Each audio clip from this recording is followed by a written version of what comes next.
My settings are set up right.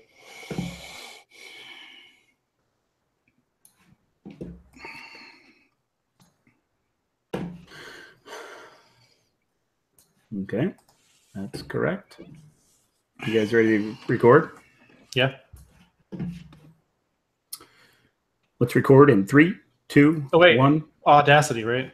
Yeah. Is that what you're talking about? Yeah. I thought we were just going to start. Never mind. No, let's click All right, the I got record Audacity button there, open good buddy. I understand, Matt. This is your first ever podcast. Yeah. I'm tired, man. I'm so happy the holidays are over. All right, me too. Record in 3, 2, 1, record.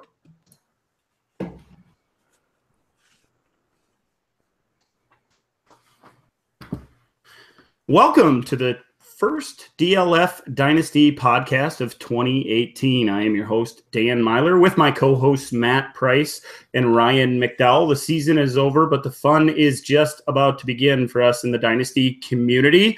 Matt, you have to be just as fired up as I am, not only for the playoffs, but what comes after, the draft process and everything like that. Oh, yeah, man. I'm so excited to get into these rookies. I honestly don't have a lot of time to watch college football in season, so I'm excited to dig into the film. But on a sad note, I hear that – I haven't read the details, but I hear Draft Breakdown is going to close up shop. So that's going to make things a little bit more difficult this offseason. For sure. One of my favorite go-to places for all that film that we watch, whether it's on YouTube or directly to their site. They've done such a good job for so long, Ryan. I know you do have a lot of a lot of chances to watch college football in season because you're addicted to the game like I am. You got to be just as thrilled. Oh yeah. I love the off season. Probably more than the regular season. Even it's just that fun aspect of Dynasty, the draft, the NFL Combine, free agency, and more in the past couple of years, we've seen a lot of trades in the NFL. So hopefully that continues this off season.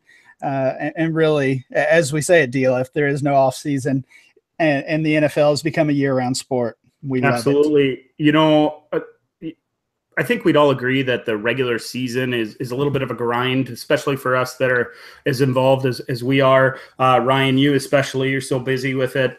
Even me writing an article every week and doing the podcast and putting in the lineups, and all of our listeners out there that watch their teams and put in the lineups. It's a little bit of a grind, and the end of the season brings a little bit of relief for that and the excitement of the new season. But before we get to any of that draft stuff, we have a postseason to think about, and I thought it'd be fun at the beginning of this episode, since we're about to kick off the 2018 playoffs, to find out what the three of us think is going to happen here. Are we excited for the postseason, first of all? And quick prediction, Matt, who's going to the Super Bowl and who's going to win it? Well, I'm less excited about the postseason than most years, but I can't root against the. I mean, I can root against the Patriots, and I will root against the Patriots, but I just don't think they're gonna, unless maybe they run into Jacksonville and they can knock them off. Or, maybe Pittsburgh beats them, but I just don't see the Patriots not making the Super Bowl this year. The NFC is a little bit more difficult. I think obviously the Vikings are the favorite, and what a story that would be if they could play a Super Bowl in their own building. But I'm going to roll with the Saints. I really like what they're doing, what they've become this season, balanced on both sides of the ball. So I'm going to go with the Saints and the Patriots, and I think it's probably still going to be the Patriots that win the whole thing. Ryan, what do you think? Who's going to the Super Bowl? You know, I thought I would have a little bit of a unique pick, but I totally agree with Matt. I just can't go against the Patriots. I don't see anybody else going into Foxborough and beating them. So unfortunately for a lot of us who, whether you're a Patriots hater or you just kind of want to see someone different in that Super Bowl, I don't really see it happening. And then on the NFC, again, I'm with Matt. The Saints are the team that I'll be cheering for, and I'll be picking as well. Yeah, I think the Saints are the only team that can go to Minnesota or could go to Minnesota and beat the Vikings. That's a tough place to play for sure, except for the Patriots, of course, in the Super Bowl. I'm going to be rooting for the Saints. I'm a big Drew Brees fan. Go Saints, but I don't know if anybody can beat the Vikings now that Carson Wentz is down. So my official pick will be the Vikings, and I'm going to take the Steelers out of the AFC. I think I think the Patriots have some flaws, and I know Pittsburgh would have to go to Foxborough and beat them. But those flaws come out in the playoffs, and I know Tom Brady has all the magic and 40 years old and all the stuff that goes along with it. But I'll go with the Steelers. But hey, this is from the guy that picked the Giants as the dark horse Super Bowl winner at the beginning of the season. If the Vikings take it, Dan, can you imagine Case Keenum Super Bowl MVP? Like, who would have ever said those words? You know, Case Keenum's mom. Yeah, it's true. Mrs. Keenum out there, Super Bowl MVP someday. So, well, before we get to the Super Bowl, we thought it'd be fun to take a quick flashback, or not really a quick one, guys. Over the next 6 weeks, we decided to do a 5-year rookie draft flashback. So we're going to start with the 2013 rookie draft. We'll look at that class, take a look at what the ADP back in the summer of 2013 was. And week by week, we'll go through each draft class over the last 5 years. That'll culminate in 6 weeks with an overview of all 5 classes. And we're going to do mock drafts or drafts, if you will. The 3 of us will draft teams. We'll compile a roster with a starting lineup. And at the end of it, we're going to ask our listeners to vote on the best starting lineup that the 3 of us were able to compile. And the winner will get a big fancy prize. So without any other ado, fellas, let's get right to this 2013 rookie class. Let's start with a little bit of a recap. I want to know, first of all, Ryan, we all have guys coming into a draft that we really like. It seemed to like more than other players. When you think back on the 2013 class, whether it was a good choice or a bad choice, who's the player that you remember most and the guy you were after, whether he was an early round guy or a late round bargain?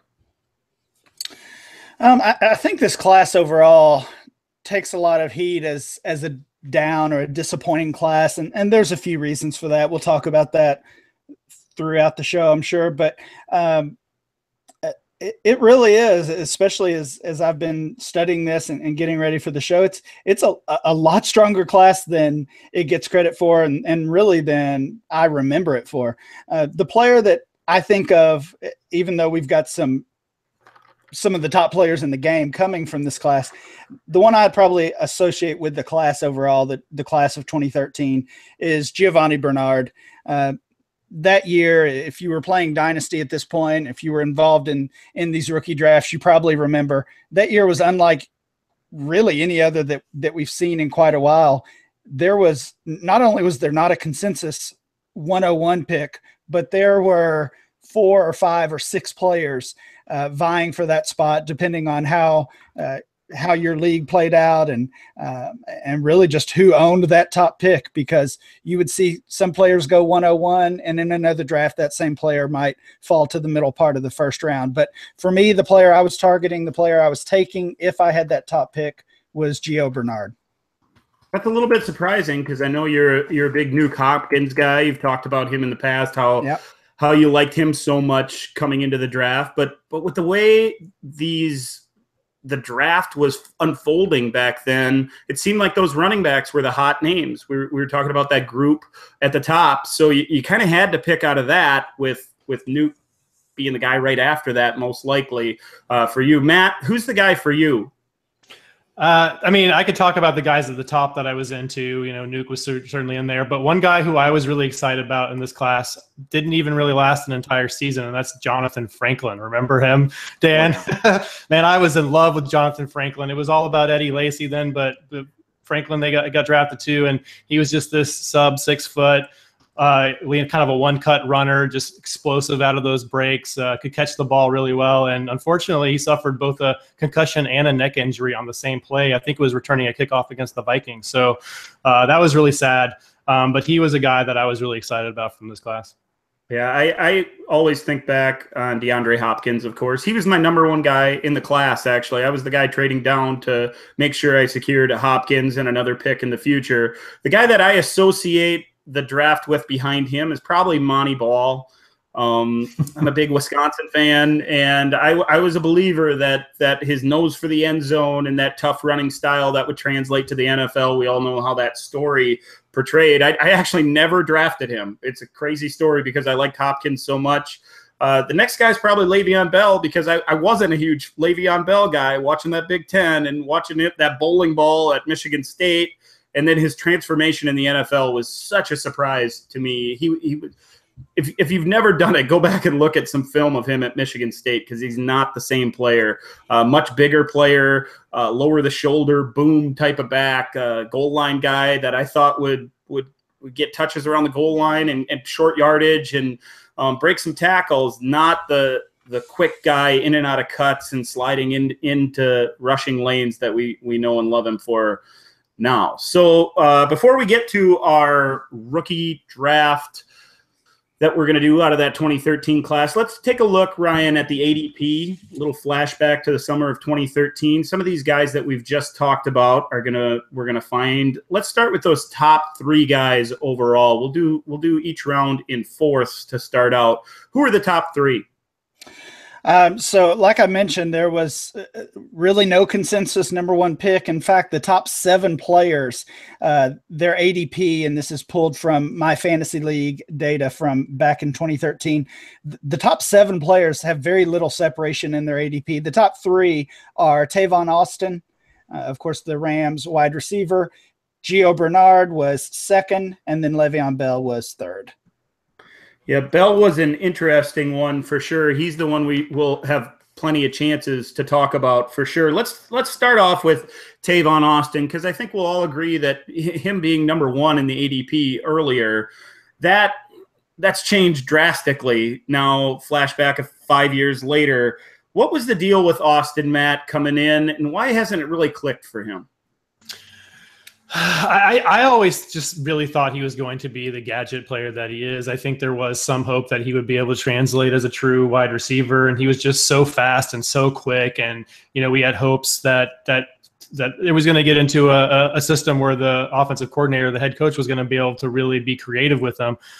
Unfortunately, he played for Jeff Fisher for many years. So I don't know if that's the reason why it didn't work out. But I do remember specifically trying to talk people out of taking Tavon Austin at 1 overall. I think he went at 1 overall in both of my home leagues. I was pushing for Gio at that spot. But what a disappointing player, and maybe like one of the worst contracts in NFL history too. I don't remember exactly what it was, but I believe it was in like the $50-60 million range for him that he signed several years ago. So I'm glad that the Rams have a brighter future now. Let's just say that. Ryan, you said earlier that you were a Giovanni Bernard guy at the top of the draft. That's not a horrible pick. He's still contributing for dynasty owners, especially late this past season. But certainly not the pick you would make now. Defend your thoughts on Giovanni Bernard and why weren't you considering Tavon Austin at the top? I just wasn't a believer in Austin at all, honestly. I mean, I kind of expected him, like Matt said, just to be a gadget player. I'm one who has always been a little wary of those guys whose fantasy value seems to rely solely on their speed. And, John Ross would be the example this year. He was a guy I avoided, just thought his value was artificially propped up by that, and really thought kind of the same thing with Tavon Austin. I thought the Rams reached for him. Again, same thing with Ross. The reach in the actual NFL draft kind of boosted his fantasy value, and that probably just shouldn't have happened. So I never really considered Austin at all, not only with the 1.01, but he was just not a player I wanted on my team. For Bernard, I liked the situation. I felt like at that point that was an offense kind of on the rise. A.J. Green was kind of coming into his own at that point as like that next young stud wide receiver. And then so they added Bernard. They also added Tyler Eifert in that class, and that just kind of looked like an offense I wanted pieces of. And Bernard looked like he could be the starter for maybe years to come. Yeah, I thought a lot of the same things on Bernard. It just never really materialized. Of course, Hill showed up, and now Mixon, and we'll see what the future brings. but Bernard's getting kind of long in the tooth to be that scat back, quick guy, pass catcher for sure that can contribute. And if given the chance, like he did late in the season in Cincinnati, can contribute for a dynasty owner. But his best days are most likely behind him. After Austin, Bernard, and Le'Veon Bell, Ryan, who do we see as those next three guys? Next three, again, all very close in there. Monty Ball, we already mentioned him a little bit. Eddie Lacy was the fifth guy off the board, and then Hopkins was sixth. Yeah, we're going to have opportunities to talk about Hopkins as well. Monty Ball, I already touched on him a little bit. Ryan, I'm curious to hear your thoughts on Monty Ball, both back then and then as his career kind of unwound there in Denver over those couple years that he was there. Yeah, he was another guy I was avoiding. So I feel like I got that one right. But at the same time, when I think about Monty Ball, I think about a dynasty team that I was starting the year after this. So I guess that was the offseason of 2014. He looked like he had a pretty solid rookie year and looked like he was going to be that every down back in Denver. I don't know if you guys remember this, but his ADP, even in redraft leagues, just shot up and throughout that offseason. And I fell for it, even though coming out as a rookie, he was not a player I liked. Fell for it, took him in a startup draft and got nothing out of it. So I guess the lesson I learned there is just to trust my evaluation, my original evaluation.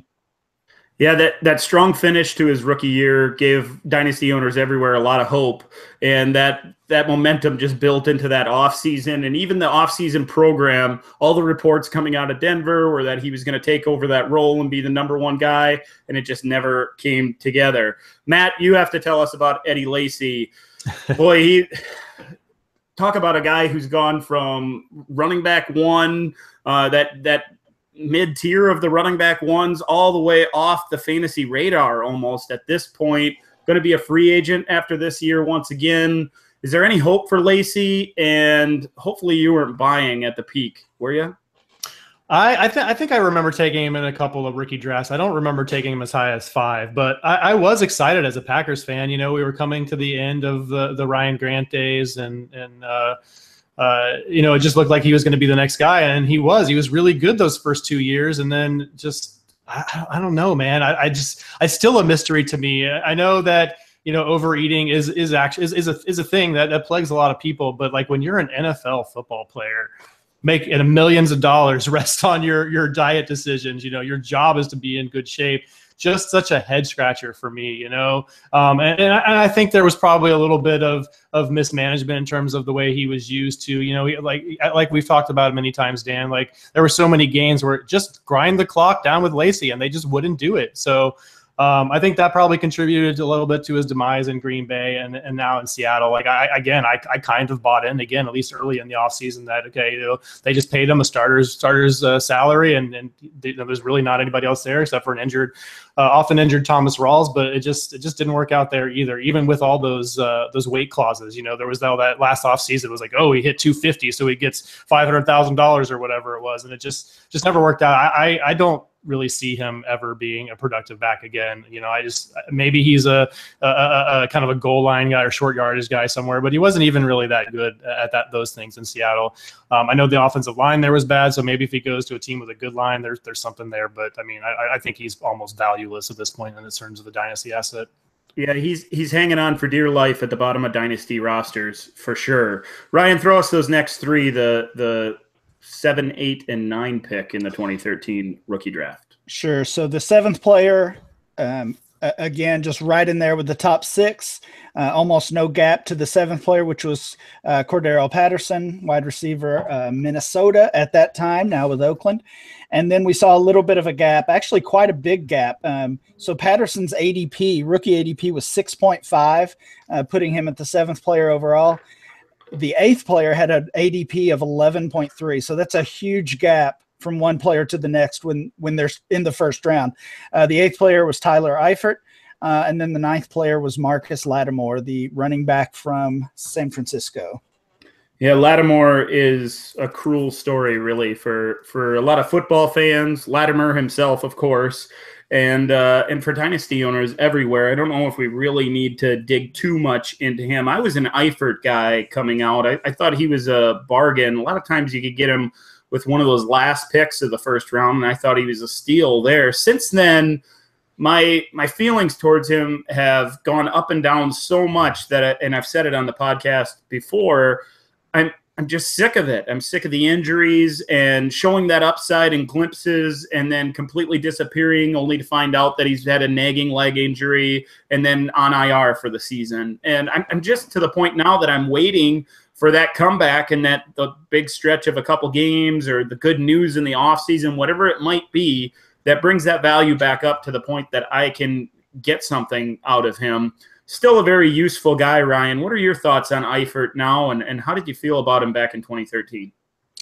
I really just almost mirror what you just said. I was a fan then. He was a player, even though his ADP here in our data doesn't reflect it. He was a player I remember some people really taking a stand on. He went 1.03 in a couple of my drafts. Wow. Above some of these other players, which was just unheard of for a tight end at that point. But again, that just kind of goes to show the variance in this class, and that different drafts were so totally different.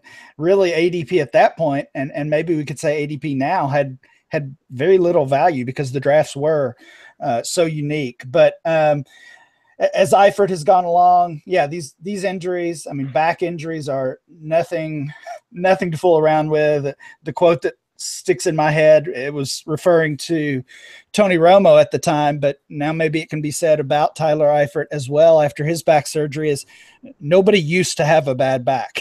If you have a bad back, it's going to stick with you for pretty much for the rest of your life, and that's especially true if you're getting hit hard on the football field every Sunday.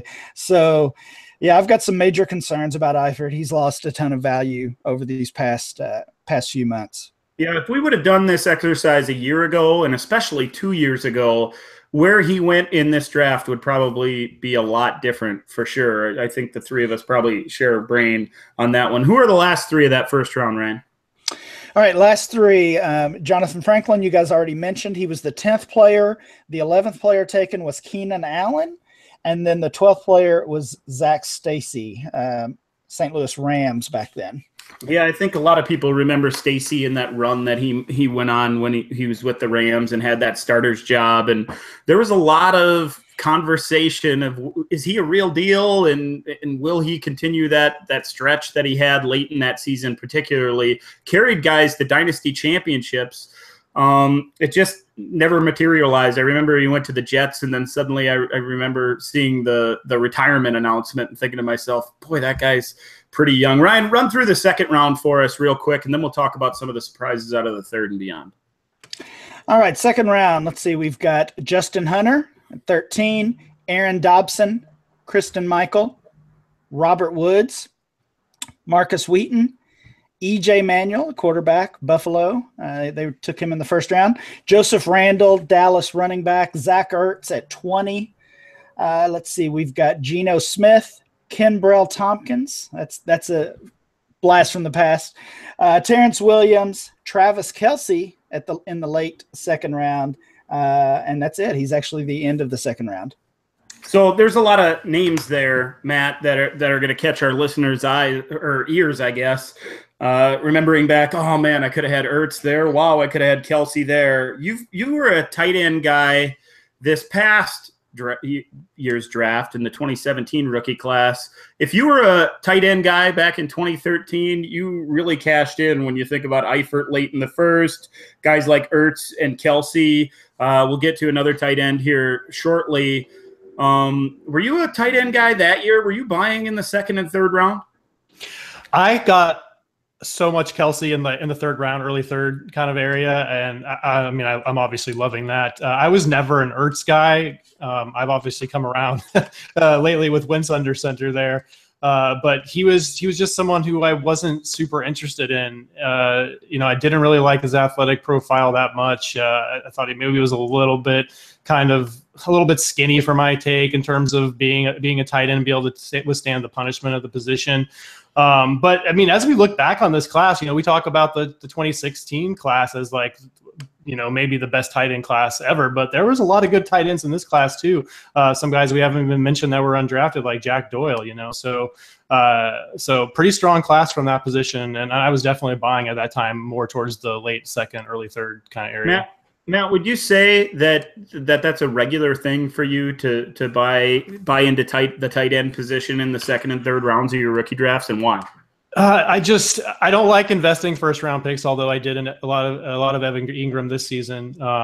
But yeah, I just like to take shots on those guys. I think I maybe have a little bit of a problem with the tight end position. It's such a dumpster fire of a position that I'm always kind of looking for that athletic freak. I've got players like Rico Gathers and Eric Swoop still sitting on rosters, and guys like that. I'm just waiting for them to get an opportunity. So absolutely, I've been known to take shots at tight end in the late second, early third, and beyond too, of course.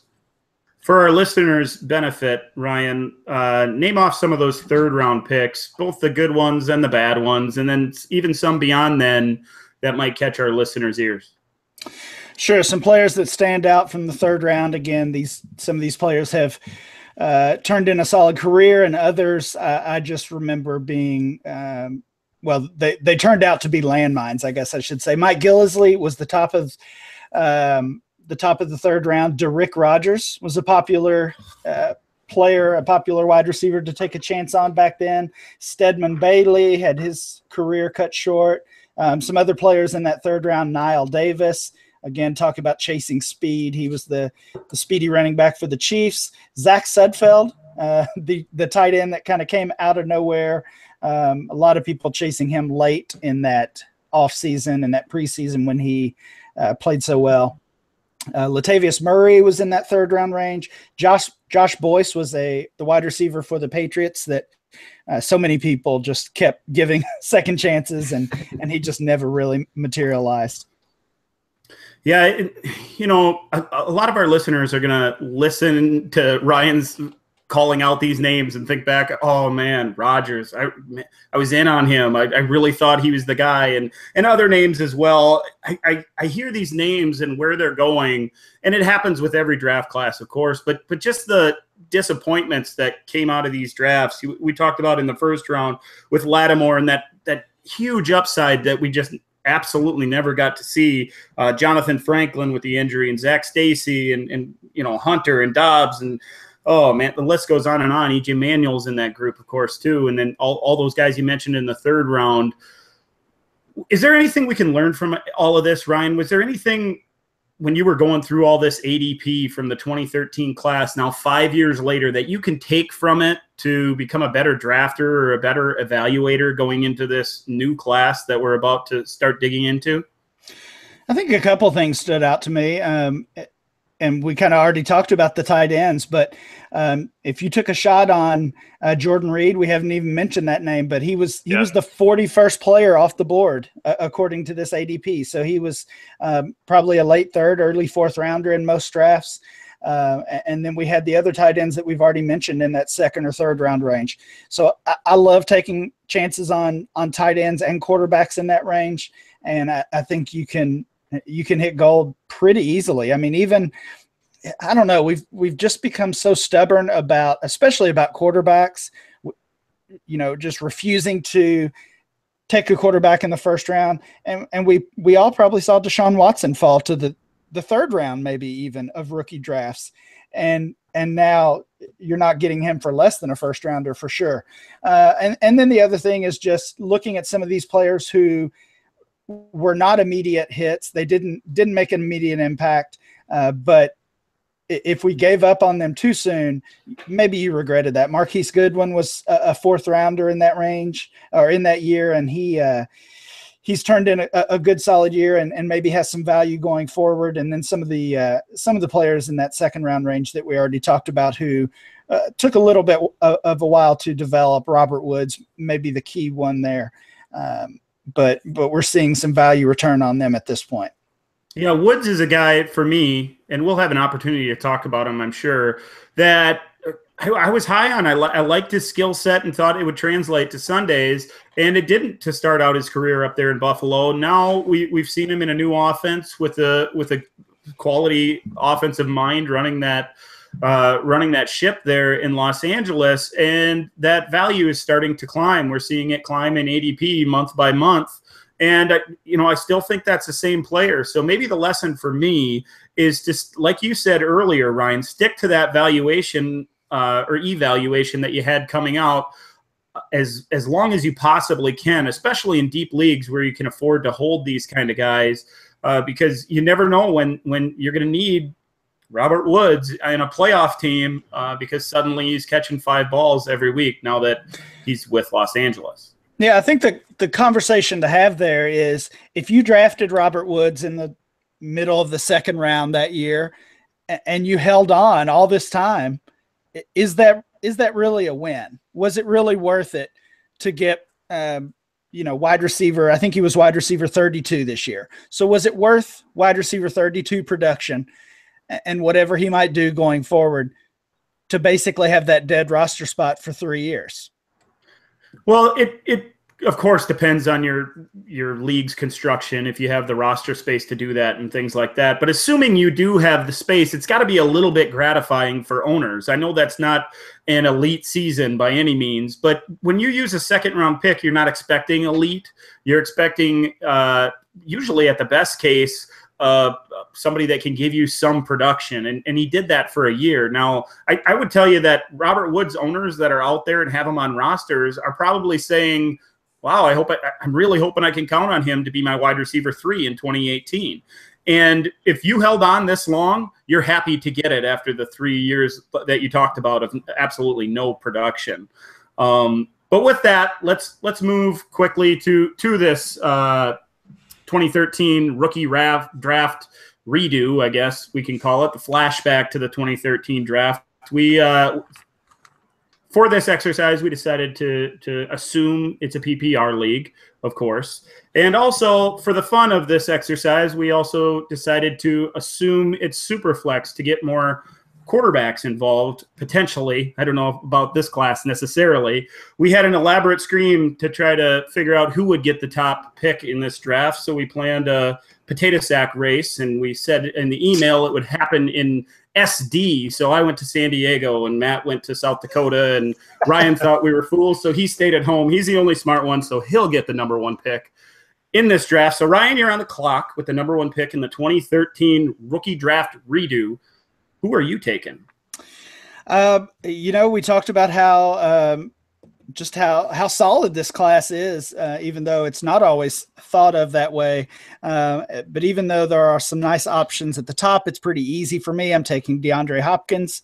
I think he's has a strong argument to be the top overall dynasty asset after his season, being paired with a top young quarterback going forward. Really no question marks about him. He was the wide receiver 2 this year, even missing a game or 2. So he's the easy pick for me at 1.01. Yeah, I would have taken DeAndre Hopkins easily as well at the top. He is my number 1 player. If we were doing a startup today, I would take him with the top pick. Matt, first of all, if you had one, who would you take? And maybe it's the guy you're going to get. And secondly, who's going to be the second pick? It's definitely Nuke at the top for sure. He was definitely a target of mine in this class, and like Ryan said, he's probably the top dynasty asset overall, depending on how you feel about Odell Beckham Jr. right now. And I think, once we have all 5 of these drafts complete, he'll be at worst like the second player in that exercise. There's a player I should take here, and I know you're going to take him when I don't, but I cannot let my boy Keenan Allen pass me here. I'm going to go ahead and take him at the second spot overall. He finally put together that full 16-game season, and we saw what he did. He had a historic 3-game stretch there in the middle of the season. So I'm extremely excited about what Keenan Allen's going to do going forward. I should maybe take this other guy that you're going to take, but I'm going to stick with my guy. Yeah, I think it's a little bit of a surprise. A lot of our listeners would probably think so. I'm happy to take Le'Veon Bell with the 3rd spot. That seems like a slam dunk when you're getting Le'Veon Bell that late in a draft. Honestly, I'm kind of shocked. I shouldn't be, because I know you're a Keenan Allen guy. Ryan, what are your thoughts of Keenan Allen going over Le'Veon Bell? Yeah, I guess it is surprising at first glance, but the more you think about it, I don't mind it. I think Bell's probably in that mid to late first round range if you're thinking about a startup draft.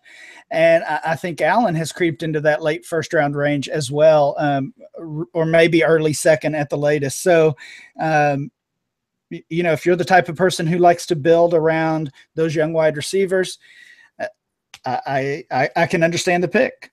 Yeah, I mean, me too. Bell's not old, but he's going to be 26 next season. We don't know what's happening if he's coming back to Pittsburgh, and I've been on record as saying I'm worried about him if he does leave Pittsburgh. I don't think Roethlisberger is going to retire, but he might. You never know with him.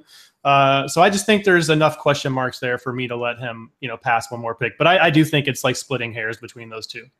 Yeah, to me, looking at this as we see Hopkins, Allen, and Bell at the top of this class, like you said earlier, Ryan, this class gets a little bit of hate because it's not as dynamic maybe as other classes we've seen. People have talked about the 2013 class as being full of disappointments, and we talked about a few of them with Monty Ball and others, Tavon Austin, of course, at the top.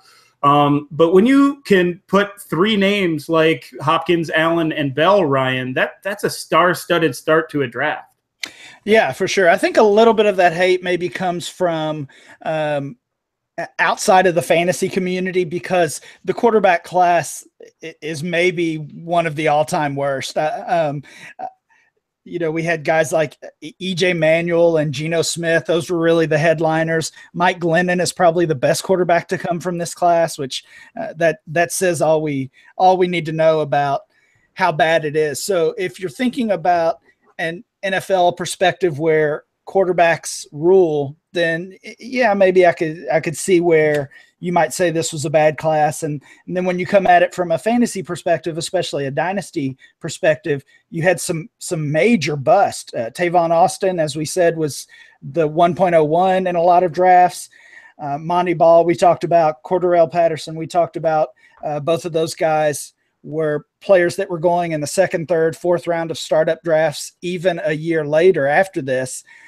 And have let down fantasy owners. And then the unfortunate injuries with Lattimore and Franklin, both of those guys were first rounders and just never gave us anything, unfortunately. Yeah, that's a good point that it probably comes outside the dynasty and the fantasy community. Because if I remember right, the top of that class had the two tackles, Eric Fisher and Luke Jokel as well. And we know how that has worked out over the last 5 years. So you're not exactly getting superstars at the top in the non-skill position players. So that also factors into the overall thoughts on how the draft kind of played out, I guess. So we did a reversal for this exercise. So after taking Le'Veon Bell with the third pick, I'll also take the fourth pick, and that's going to be Travis Kelce. I think this is a pretty obvious choice. I'm very happy to be able to take a guy like him with the fourth slot for sure. Kelce was the number one tight end in our game this past year, barely edging out Gronk in most formats. He easily is one of the top dynasty assets at the position, and it really feels to me like not only a top three that we have in this class, but there's a solid top four and maybe beyond. Matt, you have the fifth pick. Which way are you going to go? Yeah, I think there's a pretty big teardrop here coming after this pick, and I was hoping you would take Zach Ertz, but I feel like I have to here, so I'll go ahead and take him. I definitely prefer Kelce between the two, but after Ertz, it starts to get a little bit muddy, so I feel like I should need to go ahead and lock him up. Ryan, you're on the clock for the sixth pick, and I should remind our listeners here, we are building rosters here, so that is going to factor into our decision-making. Most likely, and we've talked about this on the pod before, we like to take the best player available. But considering starting lineups, and there will be a winner at the end of this exercise, of course, it has to factor in. Who are you taking at number 6? I actually think number 6 is a pretty easy pick. It's that next one at number 7. I'm still not sure about, but at number 6, I am going to take Robert Woods. That breakout season this year, he became the wide receiver 1 for the Rams and for Jared Goff. We've talked about that offense on here before. I don't really see anything changing over the next 2 or 3 years. They have young star players at virtually all of the offensive skill positions and a young up-and-coming head coach as well. So I'm pretty happy to take Robert Woods. Like I said, he was wide receiver 32 this year and even missed, I think he missed 3 games. So he was well on his way to finishing in that wide receiver 2 range. So Ryan now has his wide receiver 1 and a wide receiver 3 to go on that roster. Ryan, you also have the 7th pick in the draft. Are you going to keep it going with wide receivers, or is there another position? I don't know what I'm doing. I think you thought you were being nice to me, giving me the number 1 pick and giving me Hopkins, and then we could have allowed a trade because I would have gladly taken Hopkins. We should have traded because so I do agree with what you said earlier. I think Hopkins, really these top 6 picks, I don't really see, other than maybe Bell and Allen flip-flop that we discussed. Other than those, I think these 6 picks fell exactly like they should have, and like most people would probably take them. After that, we've talked about a lot of these names already, and there's actually a few players I'm considering that we haven't talked about, and I think I am going to go that way with the 7th pick. This is probably going to be a surprise for you guys. I'm going to take Chris Thompson. No. The Redskins running back. So he just came out. We all know the kind of the story there, but really shocked us all, moving from the running back 3 on that team to the running back 9 overall in fantasy, weeks 1 through 11 before he suffered that injury. So hopefully he can come back. I don't think Samaje Perine is really much of a threat for carries, certainly not for catches, which is really where Thompson made his fantasy production. So that might be a little bit of a reach, but like I said, between Thompson at 7 and some of these other guys that we're going to talk about, I just don't see much of a gap there. So I'm comfortable reaching, and Ryan, it makes me feel better that maybe I upset Matt a little bit. No, yeah, that always makes me feel better, right? So I actually think you made the right choice there. If I have the 7 pick, I'm taking Chris Thompson as well. In kind of a landslide. We talked about it before we started recording tonight. I actually said I think there's 7. I think we can go as deep as 7, and you thought maybe not. I think Thompson fits in really closely with Robert Woods right there at the 6-7 spot. Matt, you're holding 8 and obviously wanted Chris Thompson. You're upset. Is that going to affect your pick at number 8? I have 3 guys here that I'm thinking of. Are we allowed to table talk here? Can I game this out a little bit? Or? Are you building Ross? Are you considering your earlier picks before making this pick?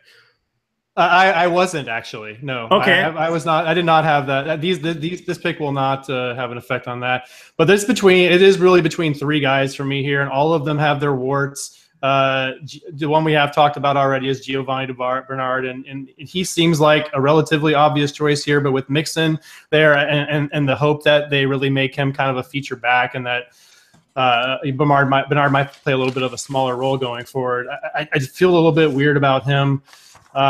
So I'm going to take, God, this is going to hurt. And you guys are going to yell at me for this, or somebody's going to yell at me for this, but I'm going to take Theo Riddick because I feel like he's a little bit safer than Bernard in terms of his role. I don't think they have an answer there in Detroit at the running back position. And I just think that he's always going to be the pass catcher there unless he just moves on to another team, but I think he's going to play a similar role there. Whereas Bernard, I don't know. I just have a feeling like if he goes somewhere else, he's not going to be used as well. And it's totally a gut feeling. So I feel like those 2 players are pretty similar, both in terms of what they offer from a fantasy perspective and what they do on the field. I do think Bernard's probably a little bit better between the tackles. But I'm going to take the PPR special here in Theo Riddick. Wow. I am surprised. Ryan, your thoughts? I'm surprised as well. I knew it. I don't think he would have been a first-round pick for me. It's a big surprise in my book. I had him outside the top 12. let's move on to number 9, because I'm sure I'll disappoint as well after saying that. I'm actually not going to go with Giovanni Bernard here either. I'm going to take my second tight end. I'm going to take Jordan Reed. And I know the injuries are all lingering and they're very, very prevalent. But just that upside of those big games. And we never said that this was going to be a best ball league or anything like that. And that's where, that's where maybe he has the most value, I guess, going forward, because we don't know about those injuries and how they're going to play out. I just think of the players available still, he has the upside to put up elite numbers, and I don't know if that exists with anybody else. So I'm going to go with another tight end and Jordan Reed there. I also have the pick at 10, and I'm going to avoid Giovanni Bernard once again, and it's for all the reasons that you mentioned there, Matt. I'm just not convinced he can be a playmaker or a consistent contributor for dynasty owners. And so I'm going to sidestep him, and I'm going to go with a guy with a lot of question marks surrounding him, and that's CJ Anderson. We don't know where he's going to be playing next year. But I think he has the body and the build and the powerful running, something that will carry more value in the long run. I think there's the chance that he hooks up with a team or ends up back in Denver and is once again that guy that can, not always, but will at times handle the ball 20 times a game. And I don't think that's available with anybody else. There was a dark horse name that hasn't been mentioned here just yet. Hopefully he slides all the way through, but those are my 2 picks at 9 and 10. That leaves Matt at 11. Well, you really have left me in a pickle here, because the other 2 guys I was considering at the last pick are still here, Bernard being one. Geez, I'm just going to do it. I'm not going to take Bernard. I feel like I should, but I'm going to go ahead and take Spencer Ware with the what is this, the 11th pick? I don't think he's done. His knee, he was a starter heading into the season. Hunt obviously took over and is a superstar. We have no idea what that split is going to look like going forward, in 2018 and beyond. But I don't think Ware is necessarily done. I think he's a good player. He's an underrated pass catcher, and obviously he's good between the tackles there. And I do think he, in a similar style to C.J. Anderson, given the right opportunity, he can carry the ball 20 plus times a game and be, kind of a feature back if the team was going to use him that way. So I guess Giovanni Bernard continues to slide, Ryan. I'm going to let him keep sliding, I think. Wow. Bernard was not in my top 12. I made my top 12 list to prepare for this. Riddick and Ware were also not in my top 12. So I have 3 names left to choose from, and it is a tough choice.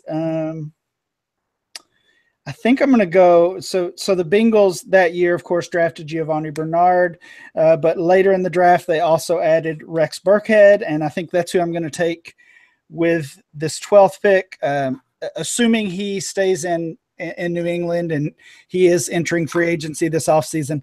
I think he's a value, and I think what we've seen from him, excuse me, as he's been healthy is something we can expect to continue.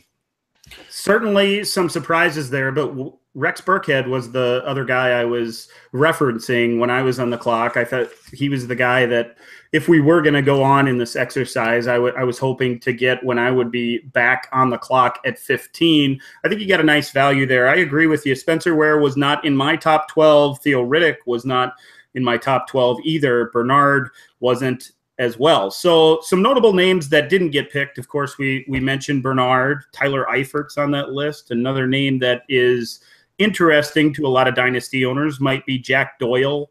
Latavius Murray, of course. Kenny Stills is an interesting name as well. Probably dynasty owners out there with still thinking he has some upside to potentially be a wide receiver 3. And the list goes on and on. We mentioned a whole lot of them. I'll rattle off just a few more that we've mentioned. Some we have, some we haven't. Marquise Goodwin was an interesting one. I think if this went on, he would be one of the picks that people may not expect, but would be a good one. Gillislee, I mentioned. Mike Glennon's probably the only quarterback with any value at all, and that's not much. Of course, Vance McDonald, Eddie Lacy, Terrence Williams, Tavon Austin, Cordero Patterson. We've talked about a bunch of those guys. Guys, of the group that's left after the Burkhead pick at 12, and Matt, we'll let you go first here. Who's the guy that interests you? If this was a real exercise, what would be the top guy on your wish list? Of course, you'd be waiting for Ryan. Who would you want to slide through? I mean, I guess at this point, the top guy left on my list is Giovanni Bernard. I'm not super excited about him. Another guy close to the top was Jack Doyle. Marquise Goodwin and Stills were kind of like right below that.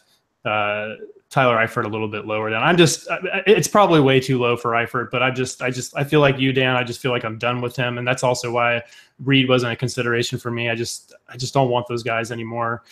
Burkhead, I think, was a great pick, and I did think about him. I just am worried about like what he's going to do outside of New England. Like if he leaves New England, I feel like he could be a zero. Like, you know what I mean? So, but yeah, top guy left for me, I guess, is Bernard. Ryan, how about you? Who would have been the 13th pick for you? I actually ranked Stills next on my list, Kenny Stills. I think knowing that we're kind of trying to put a lineup together, I probably would have gone with Doyle if I was actually making a pick just to grab a tight end there. Yeah, I had Stills next on my board. I thought he was a top 12 guy.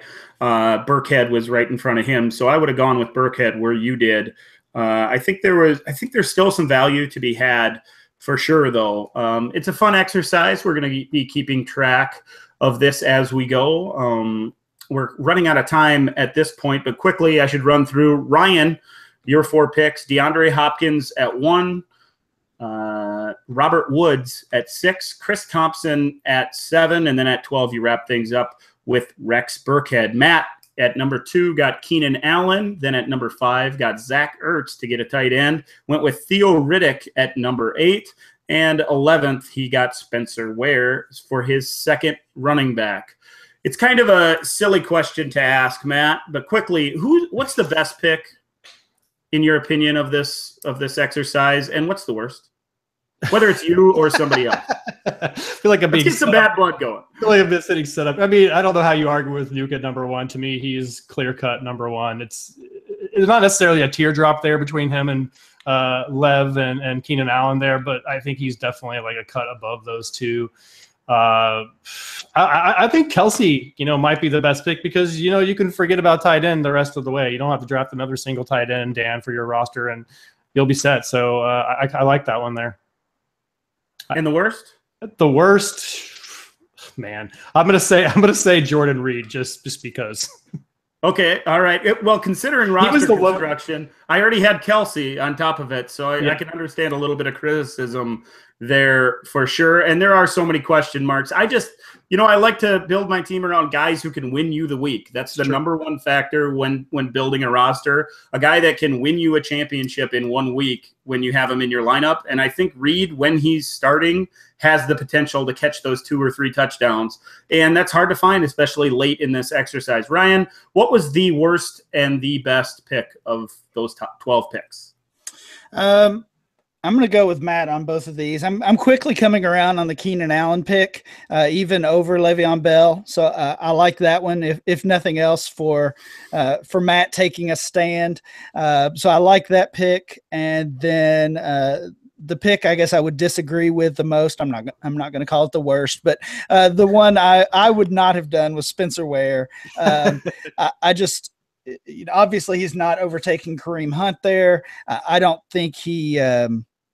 I think he's just a solid backup, and at that point, late in that first round range, you're just kind of, you're just kind of throwing darts with guys. But I probably would take look at a guy like Tyler Eifert or even Gio, and both of those guys, we know they're talented and just need to either stay healthy or get it.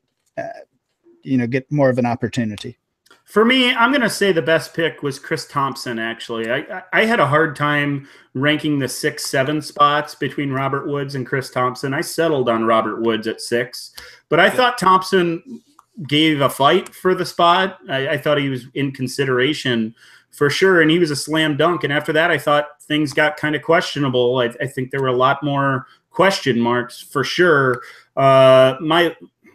My least favorite pick, I guess, was the next one. It was Theo Riddick at 8 to Matt. I certainly wouldn't have gone there. And as I said before, I didn't have him in my top 12. Again, this is a roster. Who's got the best start to a roster, Matt? It's got to be Ryan because he got Hopkins, right? Yeah, Hopkins, Woods, Thompson, and who was your last pick? Burkhead. That's pretty strong. Yeah, I like that. Not me. I had visions of having Chris Thompson and Theo Riddick as 2 PPR backs, and being able to not really worry about that position until we get to the 2016 class. But I think Ryan probably has the best start here. Ryan, what do you think? I actually think you do. You filled that tight end 1 spot with Kelsey. You filled the RB 1 spot with one of the, really maybe the best running back in the game with Bell, and then came back with Reed and Anderson. I don't love those picks, but your first 2 made up for it.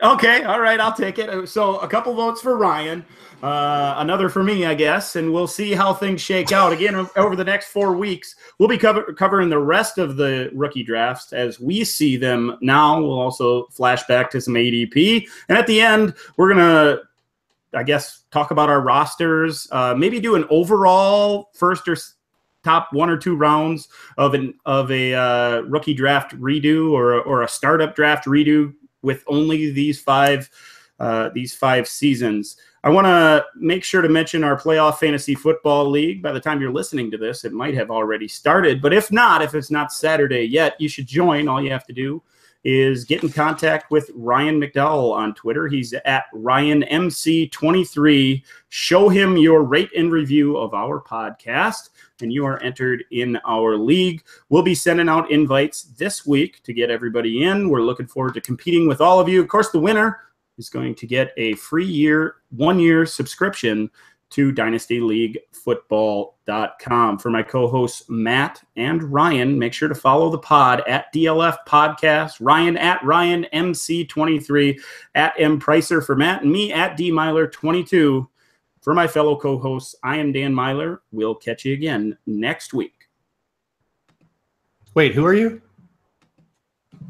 Did I say it multiple times? I think you said it like 3 times. Well, they have to know I am the star of the show, guys. Obviously. What's the number? 287. Thank you. I think that Chris Thompson pick was maybe the maddest I've ever been in a mock. Wow. See, I thought I was reaching. So when you were saying it, I'm like, I know he's talking about Thompson. He's got to be. Well, I'm glad. When that happens, that always makes you feel good, right? But sure. You guys didn't have Anderson in your top 12? I had him at 13, I think. I had him at 12. Okay. Let me double check. But I think I had him at 13. Gosh, I really did have a hard time. No, I had him at 12. 12. Yeah, 7 after 7 was gross, man. Yeah, after 7 it got bad. I thought for sure one of you would take Bernard, and that would bail me out. I should have for taken sure. Ware. I should have, but I don't know. I like Spencer Ware. Well, for what it's worth, I had him above Theo Riddick, so that's good. He got picked in it. I probably have a little bit biased there because Riddick helped me win a lot of titles last year. I like Riddick. I still like Riddick a lot, actually. I think he's going to catch – I think he's a threat to catch 50 passes every year. I mean, I don't know. Yeah. Quit being a bully, Dan. Yeah, stop being a jerk. And you didn't vote on who is the best roster? Yeah, I did. I said Ryan does. Oh, you did? Okay. Yeah. I thought you said 1 and 1. I love Nuke. Any roster with Nuke is the best roster in the league. To bomb. Okay, so I did not know we were doing that format. Like I didn't know exactly how that was going to go, but I thought it was good. Okay. What did you think was going to happen? Nobody's going to care if we change something. Oh no, I don't think we need to change it. What did you think we were going to do? Well, like most of the commentary came through the review of the ADP. Oh yeah. You know what I mean? I tried to. That took longer than I thought. Yeah. The names that I didn't think were going to get picked. No, I 100% liked the way it worked out, but I just thought I thought I was just going to say the ADP real quick, and then we were going to like spend more time on our picks. I don't like spending a ton of time on the picks, so I really liked how I don't either. out. That's why I did it that way. No, I really liked how it worked out. I just it just kind of caught me by surprise, I guess. And I think that listeners are there for the draft and the information, and so you might as well spit that out at the end, right? And yeah, no, I'm good with it. If we crescendo up to the draft and kind of touch on some of the misses, and it gives us a chance, I thought, to talk about. The problem with doing it live and no surprises or having the surprises is I didn't want to mention Goodwin early because I didn't know. I thought maybe there was a chance that somebody would want him at 11 or 12. I didn't want to mention Stills. I thought he was on the cusp, and Doyle. I thought one of you guys could like him. We didn't even talk about Latavius Murray, but I don't know if it matters. Maybe I should save a little bit more time at the end to talk about the guys that just missed. I mean, maybe, but at that point, if they're not one of the top 12, then it probably doesn't matter that much. Yeah. I mean, some classes will be different. 13's over. Crush it up. That's out. That's what it was. It's exactly what it was. I was really looking forward to talking about Mike Gillisley, so I don't know. Yeah, I'm sure our listeners couldn't wait to hear what we thought, too. So this playoff league. Yeah, we need to talk about that. We need to get it going, right? Yeah, all I need is email addresses, or I can give you access to put them in, or what do you want? Well, I mean, all I have done so far is favorite. I haven't even made a list. All I've done is favorited everybody that has tweeted me. So I guess what I need to do next is go through and DM every one of them and ask for their email address. I think that's the only way we can invite them, right? Yeah. No, I don't mind to do that. I just need to make time to do that. I feel like I'm not doing anything on this. Is there something I can help with? We feel like it too, man. Well, all right. Well, you guys have a good night. See you later. Now that you mention it, don't call me a bully because I'll keep it going. just give me access and I'll just DM them, and as they respond, I'll. Well, it's not like you don't do enough already, Ryan. That's what I'm saying. If you want me to, take care of something, I will. But you sending me the email addresses, you can just as easily DM them, I guess. Put them in or whatever. But whatever you want to do. Yeah, that's what I'm saying. By the time they respond, copy pasting from their DM to an email to you is extra step. Yeah, it's just an extra step. I might as well just put it right in the league page. So yeah, just give me access and I'll set about grant commissioner access to. Oh, you haven't accepted my invite. Oh, do I need to? I guess so. Matt, you and I'll have commissioner access. Okay. So if in case there's something we need, like there's no point in all of us not having it.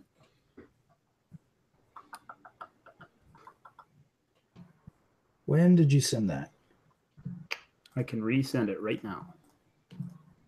I forget. Is this the one where once we use a player, we can't use them again? Okay. That's way more funner. Sure.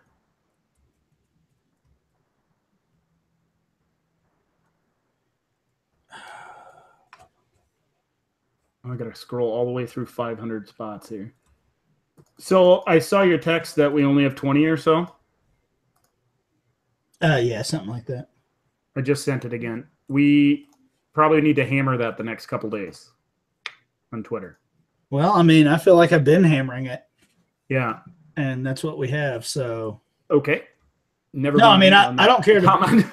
Whoops. What'd you say?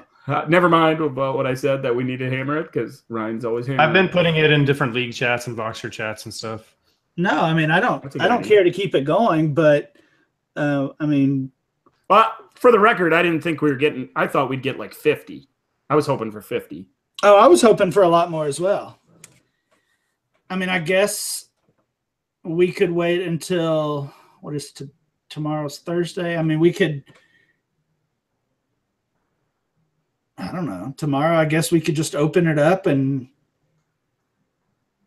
like drop the rate and review thing. Oh, that's a good idea. I think that's going to piss people off. I mean, I think we should, but it's probably going to make some people mad. I feel like when that happens, I had an experience at the other site I wrote for where we did a draft guide, and like as it got closer to the deadline, they dropped it for like, whatever it was, $10 down to like 99 cents. And the people that bought it for $10 were like, what the hell?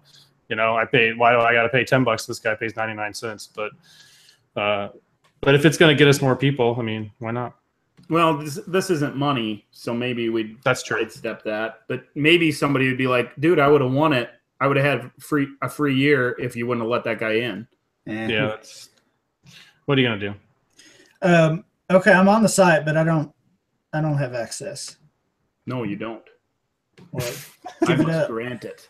Give it up right now. I'm going to steal all your pre-drafts. Yeah, okay. You held the ADP information over my head for 2 days, right? And then I thought like you got it, but I didn't. Oh boy, it was on. I was like, what the heck, Ryan? I shared with everybody at the same time. There are no favorites here. No, I don't like either one of you equally. Boys, next week is going to be fun. Oh my gosh! Yeah, it's gonna. See, that's a draft, man. It's gonna be so hard to do just one round in that class. Wait, are we going to do the same draft order every single time, or are we No, Matt gets the next one. What? You can't have Nuke and OBJ, Ryan. Okay, so if you have the 3-4, then you're getting who? You're getting. Don't worry about it. Oh, that's right. Yeah, it's you, Ryan. Do I have the 3-4? Yeah. Okay, good. I have the 5, 6, 7. I haven't even looked, but you want to know how I honestly chose? Honestly? Yeah. Sure. I put all three of our names in a hat, and you were first, and Matt was second, and I was third. I was the one left over. So I was like, well, Ryan gets the first. Did you really actually put pieces of paper in a hat? I put pieces of paper in a hat. He is an old school. That is old school. I haven't done that in a long time. What's the other option? To go to one of those dice roller sites or whatever? Yeah. Yeah. Okay. No, my 6-year-old thought it was pretty cool. Yeah, that is true. So, I have. So Ryan, it's actually Hudson's fault that you ended up with DeAndre Hopkins and not OBJ. It worked out okay. So let me think. That means I get the third one, but we only got 2 more. Who gets those? What do you mean? Well, we have 5 years. So just make it random every week then. I would just randomize it every week. Yeah. Yeah. We'll randomize those 2. We should all 3 get a shot at number 1, right? Before I say can I have one in 2015 then? Who's got the 15? Who's the number 1 pick in 2015? Zeke. Oh yeah, well that's no, that's no, that's. So now I got Bell. Sorry, Gurley, obviously. Zeke is. 20, oh yeah, Zeke is the next year. So if my name's drawn, I could end up with all 3 of them. I say we make it totally random every week. I like random every week too. Should we just let Hudson choose every week? Yeah. Yep. Okay. I still got the pieces of paper here in the garbage, so. And when he picks Ryan again next week, I'm coming to your house. We're really coming to SD. Wait, okay, so am I wrong? Are you saying to Jeff Miller, by the way, the whole potato sack race in SD is the best I could do. Are you Central Time then, Dan? For some reason, I thought you were Mountain. Central. Okay, so you're 2 hours ahead of me. I got it. Yeah, and okay. Ryan, you're just barely Eastern. Yeah, I'm Eastern. I assumed Ryan was Eastern. Ryan, where are you right now? Yeah, okay. In my bedroom. Oh yeah, that's the same place you always are. Yep. Yeah. Okay. I just scooted the computer back. I need to write the synopsis, I suppose, and stuff, and drop these in.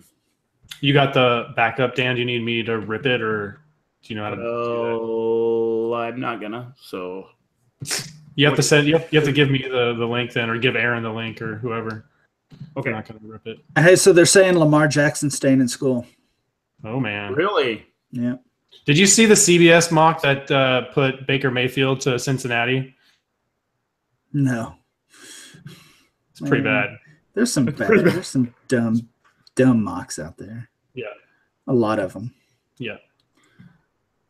Mocks are fun to look at too, and it's so disappointing when they're disappointing.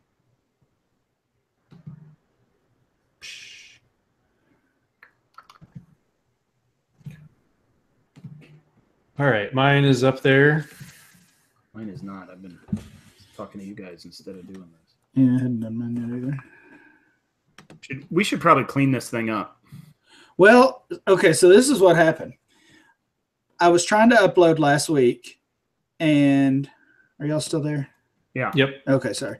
I was trying to upload last week, and I guess Google Drive or Google whatever gives you 15 gigs for free. Mm-hmm. And it said I was at my 15 gig limit, and I didn't have enough space to upload. So I go through and start deleting some things that I didn't need or whatever, and it was not making any difference at all. And so then I look at my shared with me folder, file, whatever, and I said, if I delete stuff that was just shared with me, can everybody else still see it? Like if Matt shares something with me and I delete it, like it's still there for him. And nope. And Aaron was like, yeah, I think so, I guess. So I deleted one random audio file, and it still showed. She was on the other computer, and it still showed up for her. So I was like, oh, perfect. I'm deleting all these. I deleted 50 audio files of your ass. And among them were all the ones that you had just uploaded last week. Oh, my gosh. So that was the issue. That's why you had to re-upload. That's hilarious. And I just ended up buying more gigs from Google.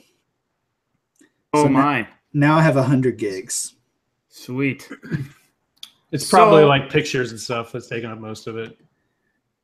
Is there pictures on there? No, I don't have any pictures. Really? Was it all text, like documents? That's a lot of space for documents. Yeah, it said evidently that includes your email, and so it was like, well, right now I'm at 16 gigs, so it was 8 gigs email, 8 gigs documents. Wow. So interesting.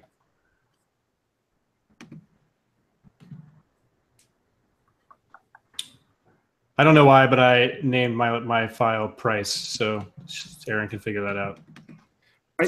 I'm wondering if we shouldn't like make a file each week that would have just that in it. Then we can just delete the whole file when everything's done. Well, I mean, once it gets out there, once it's on Libsyn, then what do we need this for? Because presumably that's going to become an issue for whoever runs the shared drive, right? So, I mean, yeah, we're going to have to delete older stuff at some point, unless they're just going to keep buying more space. I mean, I guess I can ask her, but I mean, she might want to keep some of the like the intros, or I don't know what even is on here. But if it's just a random audio file, I don't see any reason to keep it. No, once it's been all edited into one file, I don't think there's any need to keep the originals. I don't think so either. I guess maybe just check with Moody. Yeah, I assume that's. We always used to delete them until me and Matt took over, and we're too lazy to do it. Is what I thought. I just didn't want to touch anything. I was the. Okay. I just didn't want to get in trouble for breaking something. But whatever. I'm senior writer now, guys. I'm your peers now. That's right. So suck it. So suck it. That's awesome, man. That is awesome. I was really excited about it. I saw the 5-minute Vox from Eric, and I was like, this is going to be one of two things. Because we had been talking. He had approached me about it like 8 months ago. Actually, it was right when the whole Nick thing was going down. Oh, yes. I was like, because we had the conversation right before Nick left, and I was like, Nick was talking to me about it. I was trying to like mind my P's and Q's, be like, hey, yeah, that sucks for you. Maybe you should hang around. You should hang around, and maybe it'll happen. And then he left, and Man, that was a rough one. So when did he tell you? It was like a couple days after Christmas, maybe it was like last third, whenever it was like a few days before the announcement. Maybe it was like the 27th, 28th, something like that. Awesome. But he had been messaging me about it since like last June, basically, being like, "Hey, you know, we're talking about this. It's coming up in October. You're one of the few people that we're thinking of." And I was surprised to hear about it at that point. I was surprised to hear about it at that point. I was like, "Wow, it wasn't even in my thought process." But yeah, very exciting. Very cool, man. You deserve it for sure. So how does all that? I mean, not that it really matters because it's the farthest thing from me. But how does all that? He kind of explained it, but the profit sharing thing at the end, it's just some percentage of how much work you put out or something. Yeah, so it's like basically they share 5% of the profits with all the senior writers. Got it. So you share 5% of the profits based on your number of credits for the year. Got it. Well, whatever percentage your credits are of the overall credits. Right. Of the senior writers. Yeah. So if the senior writers combined for 100 credits on the dot and I had 25 of those, then you have 75 of those, Ryan. Come on. Then I would get what? 25% of the 5%. Yeah, that makes sense. 1.25% or something. It's awesome. It's cool. It's a nice little. It's a bonus. It's a Christmas bonus, kind of. Yeah, type thing. That's how I just like. I mean, I just like the title because I am in the process of trying to transition out of zookeeping, and I don't know exactly what I'm going to do yet, but I feel like some kind of work from home thing might be in the cards, and if I can get some kind of like writing gig. Why are you doing that? I'm too old for this shit, Ryan. Literally too old for scooping shit every day. I'm just my body hurts, my back hurts. I'm tired of waking up at 4:30. I'm tired of not having holidays off. I'm tired of not having time off with my wife. Yeah.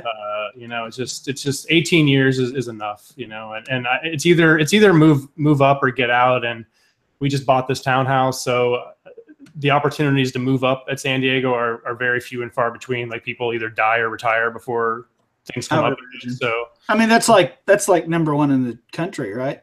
Yeah, I mean, it's like they call it colloquially the world famous. I mean, honestly, they're riding on a little bit of reputation from maybe a couple decades ago. We're still a great zoo and still. What was the guy's name that was famous? That was on all the on David Letterman and stuff. San Diego. Yeah. Joan Embry was like the big one. You might be thinking of Jack Hanna. He's from Columbus Zoo, though. That's what I was thinking of. Joan Embry. I'm familiar with her too. Yeah, so it's fine. It's just hard. Like there's not a lot. When you're in this particular union, once you have got to the final step of your pay level, which is after basically 5 years, then you don't make any more money ever, except for cost of living adjustments. And it's just like, okay, this is all I'm going to make for the next 30 years. It's just like I can't. I'm somebody who always has to be moving forward, and I feel like I'm kind of spinning my wheels here. And without moving someplace else to like go up into management, like I just don't see much of a future here. So with all that in mind, and you don't have to share too much, are those opportunities out there for you for the writing and all that? Yeah, there's a site called We Work Remotely. So I've been looking on there, and I've also been trying to learn a little bit of coding too on the side. I signed up for like this little Udemy class to try to learn a little bit of web development and stuff like that to kind of supplement it. Like football writing or something else? It would be others like copywriting stuff. Yeah. Okay. So, so I wouldn't. I mean, obviously, I would want to be a full-time football writer, obviously, but that's obviously too hard to get. So, something else. I don't know what exactly. Technical writing or something. Something I can do from home. My new dream job is to be able to work from home. Honestly, I don't want to go out into the world. I want to go out in the world as little as possible these days. I would love that if I could. Hey, she's probably not gonna edit this tonight. That's fine. Yeah. Have you not pursued a full-time job, Ryan? I feel like you could have one if you wanted to, but maybe I'm wrong there. With football. Yeah, I feel like you could have some kind of full-time thing if you wanted it. I've always said that I was not going to pursue anything, just because, like, I can retire in like 8 years or something like that. Yeah. And I mean, not that I make a lot, but I mean, if you take what I make and then you take what I make from DLF and Roto World, and then you think that if I were to get a full-time fantasy job, it has to replace all that, like, that's probably not going to happen. Yeah. It's tough with kids, I guess. I wonder, like, I mean, I don't know, but I wonder if what Scott's pay is compared to what he made when he was at Pepsi. Oh, I mean, he's told me, and he probably would. I don't guess he would mind me sharing. I can't remember if he told me if it was. I think he said it was about the same. Oh wow. And it's like 50. Wow, that's not much. I mean, not much less than I make now. So I would, if I could make 35 full time in fantasy, I would probably do it. Honestly. Really? Yeah, that's how much I'm ready to be done with zookeeping. I make about 60 now, and that's like, you know, about as much as you can ever make as a regular zookeeper. So. I mean, I plan a vacation to San Diego soon, then, so you can get a tour. Yeah, absolutely. Before you're gone, come do it. Bring the kids. We'll come meet some polar bears or whatever. Yeah, that's awesome. There you go, Ryan. That'll be our destination. Yeah, come visit here, and then Aaron would love it. Yeah. And you're not far from the other Disney. Has Aaron been to Disney West Coast? She has. Yes, they do a. Why do you have a Longhorns hat on? Me, I got it on our trip this summer. Oh. Yes. And I don't know. Is that a good enough reason? I don't know. I used to collect. I mean, you're a Kentucky fan. That seems really weird. I don't know. I just wanted to buy something from. Let him have a hat, Dan. Sorry, have a hat. I'm such. It's not like he's wearing a Bears hat or something. Yeah, I know. I don't think Ryan's officially a Packer fan, are you? You're just a Cobb fan, right? Yes. I mean, I cheer for the Packers. I thought I've heard you say. I thought I've heard you say you root for the Packers on podcasts before. Yeah, like I don't have a team though. I mean, I cheer for the Packers. I cheer for, you know. I mean, I don't want to say I cheer for the Bengals, but geez, like I mean, the more you play fantasy, the more it becomes you're a fan of lots of like more players than teams, you know. So yeah, well, I mean, I didn't grow up a football fan, so I didn't. Oh, okay. I didn't have a team at all. Yeah. I didn't even in high school. I mean, I would watch it if it was on, but I didn't really care, honestly. Wasn't until fantasy that you really started. Yeah, watching. it just came through fantasy. Yep. I mean, I'd definitely say that I became more of a fanatic about it since I started doing fantasy, but I definitely watched before a little bit. My dad was a hardcore Dolphins fan, so I always pick like whoever was playing the Dolphins. It's my team. Yeah, nice. That is one of my biggest fears, Matt. That my boys will do that. They're gonna be Bears fans, dude. Like that would be awful. That would just be so bad. But I mean, you could definitely see them being. Couldn't you see them being Vikings fans? Aren't a lot of people around there Vikings fans? Yeah, that's what I figured. Friends. That's not better though, Ryan. I know it's not. I was just that's worse where I'm at. I'm in Vikings country, you know. So if you go to Wisconsin, especially southern Wisconsin, everybody hates the Bears. But if you go to western Wisconsin and you know northern Wisconsin, it's all Viking haters. So living in all Viking country, and I don't mind the Vikings. Like a lot of people think it's weird that I say I don't either. Yeah. Damn, the Vikings are damn good. I think they're the best team in the NFC. I think they're going to go to Super Bowl. But and it is my dream that they go there and lose it in their home stadium in epic fashion. God, I would love it. That is crushing. That's all anybody talks about here is, oh, they're going to have a home Super Bowl. Well, first of all, only about 10% of the crowd is going to be Viking fans. You know, there'll be more celebrities there than Viking fans. And secondly, do you really want to be the team that lost it in their home on your home field? You know, and I want like epic, like the Falcons one from last year looks like fun compared to it. You know, So like man. like 40-3. So then Yeah, in the fourth. Patriots come back. in the fourth, That's fourth fresh. quarter already. Has it happened before where a team has played a Super Bowl in their own building? No, I feel like it was the first time. no. Although, was it San Francisco that played in the Rose Bowl? I think, Yeah. or maybe it was that when the Raiders were the L.A. Raiders. But they weren't their home stadium, but they were in Los Angeles. I think. No, you might be right. It might be the Niners I think Chargers. it was the Niners. Niners Chargers Super Bowl. I think it was played in California somewhere. Yeah. So All right, dudes. that is where we're at. Where do we want to record next week? Do we want to try for Monday again? I'm good for Mondays. My Wednesdays are no good now. So Okay. Monday All right, should be good for me. basketball very important. I got to get my exercise. That's starts awesome, next dude. week. I got to get back into. We started rock climbing back in August, but I haven't been in a month. Yeah, it's I need to start doing negative that again. 16 outside right now, so rock climbing is. Well, out. it's in a gym, but okay. yeah, negative 16. God, why do people live there, Dan? You don't ask me. I don't know. No. I'm not a bright person, I guess. It's dumb. It's very bad. No, So but when we're going to dominate B League, I said B League, men's basketball in Mitchell, South Dakota, we'll be. That's damn awesome. good. I miss We'll playing find like out. intramurals and stuff. That's great. Yeah, it's fun. So, All right. I'm Monday. sure we'll talk in the next week, but let's Are plan you on just- Monday. Are you just going to plan on hosting all these, Dan? Because if you don't want to, feel free to pass it along. I might if pass you want it to, along, but I'll start next week. I'll do next week again. okay. This is like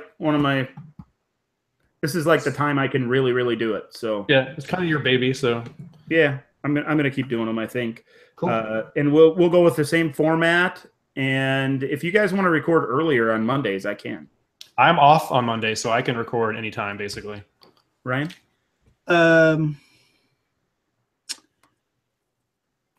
Probably would need to be after 7 Eastern. 7 Eastern is 6 Central. So 6 Central, right at 7, or What- do you want to go 7:30 or? Hey, what time do you get home? Me? Yeah, Class is over at 7. like 7:30. Okay, let's plan on. Or 7:30 unless you can do, can you do really early, Dan? Well, it would be 6 your time is when I get home. Okay, so no. So no, sorry. I wish Oh, I that's could. all right. And all right, yeah, that's Okay, all so good. 7:30 Eastern time. Matt, is that good for you next week? Yeah. That is 4:30 my time. That'll work. What's the new plan? I mean, do I need to get them out that day or is the No, following day? tell her No 24 rush. hours is good. You know, like the Yeah. next day, by You the don't end have of the to- next day. Okay, but I'm just saying moving forward. If No. we're not, That's what they just said. so just the next day is fine. Yeah, like 24-hour kind of. Like I used to do. Yeah, I think Until in the season season's is the only time we in need. season. We're gonna If want to we're go going to back continue to with that Sunday. Sunday, yeah. Yeah. But otherwise, Okay, that sounds If good. she's still on board, then she might be sick of us. She's sick it of might be me, back but to us other than editing. Oh my gosh! Me? So All right. okay, All right, guys, have a I'll good- talk to you later. All right, see you. Bye.